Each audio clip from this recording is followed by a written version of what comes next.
हर हर महादेव। जय शिव शंकर। भक्तों भोलेनाथ की पूजा तो हर कोई भक्त करता है, मगर क्या आप लोगों को पता है कि भोलेनाथ के सर पे गंगा क्यों है, गले में नाग क्यों लिपटा है, क्यों वो डमरू बजाते हैं, हाथों में त्रिशूल धारण करते हैं, ये सब आखिर क्यों क्यों उनके माथे पे चंद्रमा विराजमान है। आइए आज हम यही सब जानेंगे इस वीडियो के माध्यम से।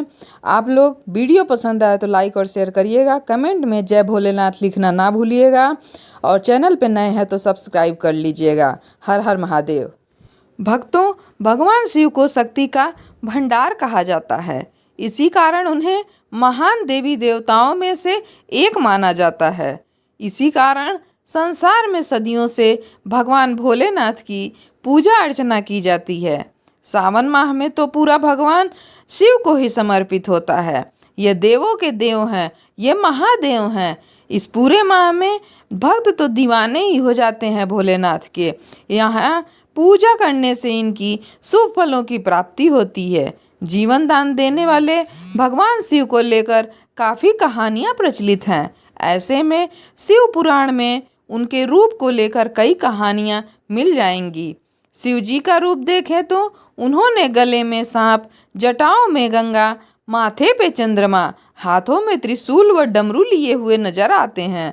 आपको बताते हैं कि भगवान शिव के हर एक वस्तु किसी न किसी रूप का प्रतीकात्मक स्वरूप मानी जाती है।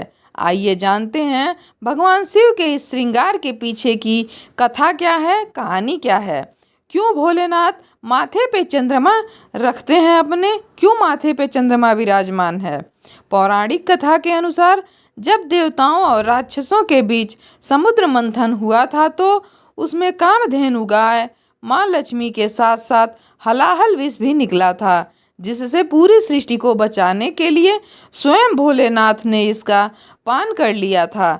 लेकिन विष का प्रभाव बहुत ही ज़्यादा था कि उनका शरीर तपने लगा।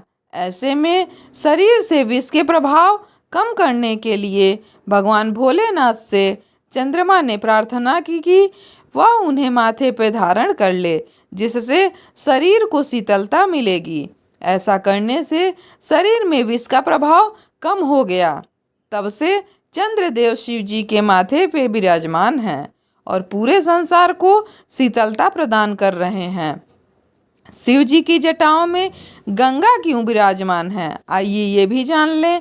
शिव पुराण के अनुसार भागीरथी ने माँ गंगा को पृथ्वी पर लाने के लिए कठोर तपस्या की, जिससे वह अपने पूर्वजों को मोक्ष दिला सके। उनकी तपस्या से माँ गंगा प्रसन्न हो गई, लेकिन उन्होंने भागीरथी से कहा कि मेरा वेग पृथ्वी सह नहीं पाएगी और वह पूरी धरती जलमग्न हो जाएगी।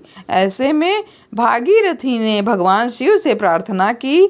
इससे प्रसन्न होकर भोलेनाथ ने माँ गंगा को अपनी जटा में धारण किया और सिर्फ एक जटा ही खोली, जिससे कि पृथ्वी में माँ गंगा अवतरित हो सकीं। आइए जानते हैं शिव जी के गले में सर्प होने का क्या कारण है। भगवान शिव के गले में सर्प भी है। माना जाता है कि उनके गले में साधारण सर्प नहीं बल्कि वासुकी नाग है। समुद्र मंथन के दौरान रस्सी के बजाय मेरु पर्वत के चारों ओर रस्सी के रूप में वासुकी सर्प का ही इस्तेमाल किया गया। एक तरफ देवता थे और दूसरी तरफ राक्षस गण थे। इससे वासुकी का पूरा शरीर लहूलुहान हो गया। ये देख करके भगवान शिव अत्यंत प्रसन्न हो गए हैं। उन्हें आभूषण के रूप में गले में धारण कर लिया था।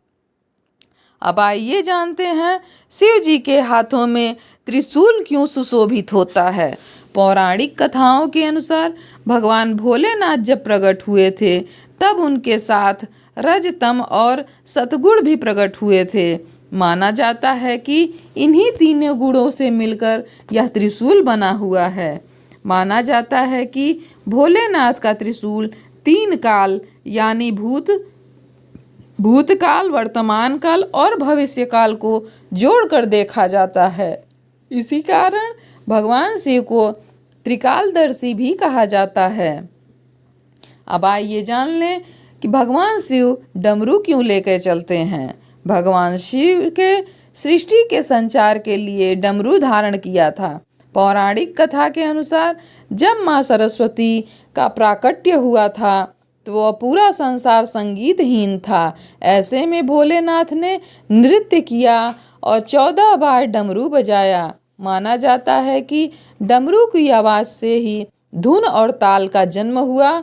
इसी कारण डमरू को ब्रह्मदेव का स्वरूप माना जाता है। तो भक्तों, वीडियो पसंद आए तो लाइक और शेयर करिएगा। कमेंट में जय भोलेनाथ लिखना ना भूलिए। हर हर महादेव, जय शिव शंकर।